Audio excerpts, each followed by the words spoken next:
Hey guys, this is Mike from B Tech Reviews here, and I wanted to, show you guys my little setup for DDR at home. So for those of you who don't know, I play a little bit of dance. I used to play a little bit of Dance Dance Revolution, uh, when I was younger in the early 2000s, and I probably played periodically up until 2009.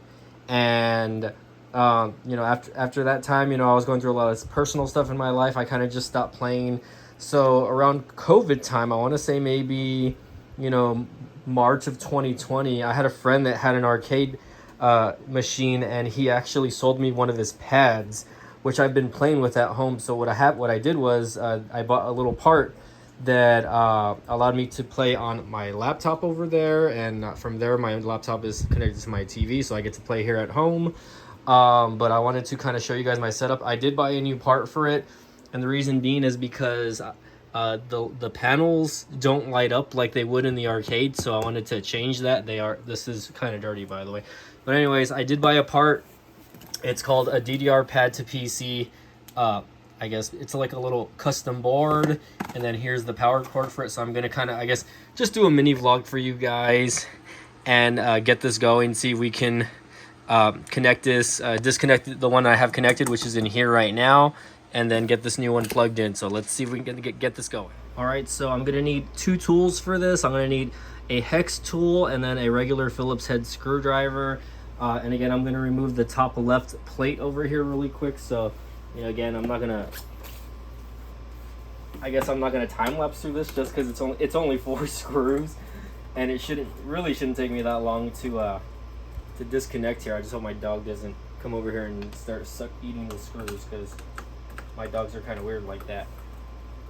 But yeah, pretty much I've been playing on this for the past couple of years.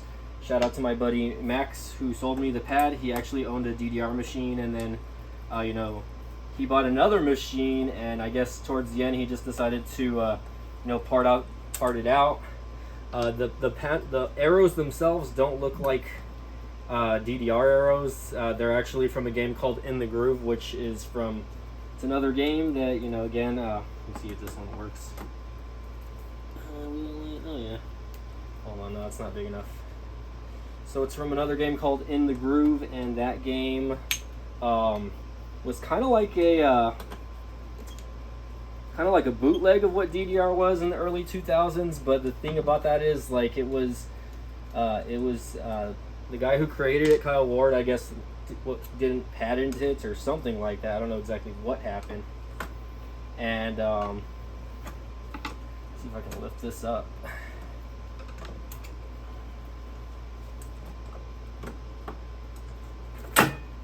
It's a little tight, hold on. There you go. So I have to remove this first. I'm going to put this down over here, and then I'm going to remove this. Now, there is actually supposed to be some screws holding it down, but I believe I only screwed one screw in over here, and that was for a reason. You don't really need to screw in all of the screws, because this metal plate here is actually really heavy. So I'm gonna kind of get this open and show you guys what's inside here. The board's kind of flipped, so I don't know if it's like this or like that. It doesn't matter, I guess. Well, anyways, let's go ahead and put this aside. And there is cat hairs everywhere, by the way. I need to vacuum this area. Alright, so I did vacuum it a little bit. I know it still looks dirty, but this pad is from the early 2000s, so I did kind of want to show you guys what I do have connected over here. And I didn't even realize that I actually put a piece of tape and cardboard in here like this. But pretty much what I have connected is this little dongle. It's called a Ghetto IO.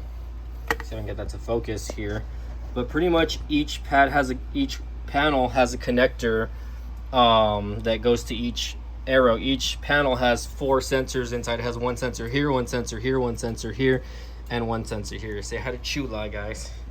And Sophia, say hi, guys. I don't know what's going on with the focus here. I'm filming on my iPhone, by the way. Hey, shoot. Okay, so the way I have it set up right now, guys, again, I have it connected to that little board that you see right there.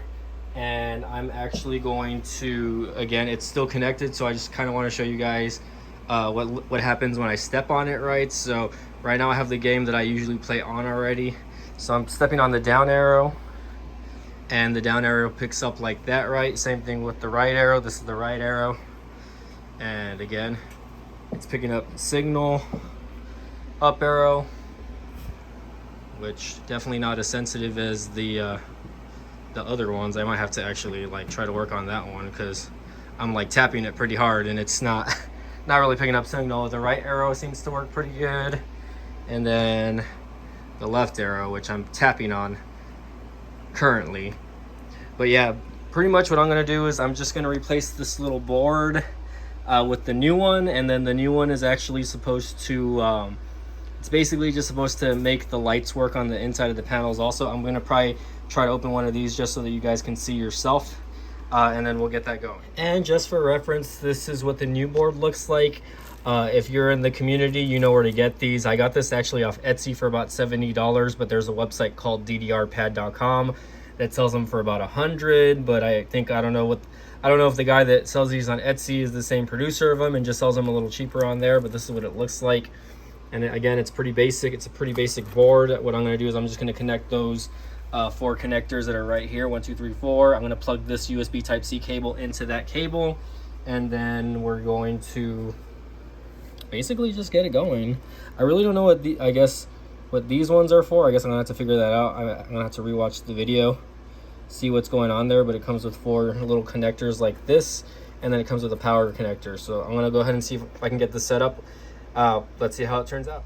Okay, so I did manage to get the board connected, and as you can see there, it is connected by a micro USB, which kind of stinks. And again, just for reference, this was the old board right here. This was called a Ghetto IO, and they actually sold these for like $40, I believe. But again, they didn't have any type of light connectivity, which I'm going to show you guys already, that if I step on the panel, you can see that it lights up now. So I'm not sure if it's still going to have the same input that I had before, but look, 1, 2, 3, that one lights up. I did order new LEDs for these, by the way, so this is actually going to look a lot different. But I'm actually going to go to option mode, and again, test input again, because I need to see I need to actually set up the input a little bit different, because if I hit this arrow, it's actually picking up as the right arrow. If I hit the right arrow, it's actually setting as the down arrow or the left arrow. And if I hit the left arrow, it's hitting it's pretty similar in conjunction to this. It's just the specific order that I connected these in, 1, 2, 3, 4, are not the order that I had these ones in. That's why it's picking up like that. Let me go ahead and change the key mapping on this, and we'll get this going, guys. This is going to be interesting.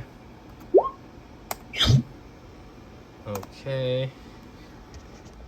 All right, so I'm actually going to take off one of the panels so that you guys can kind of see what the inside of one of these arrows look like, for those of you who have never played Dance Dance Revolution in an arcade. Now, of course, this is an old pad. The newer ones are definitely a lot nicer,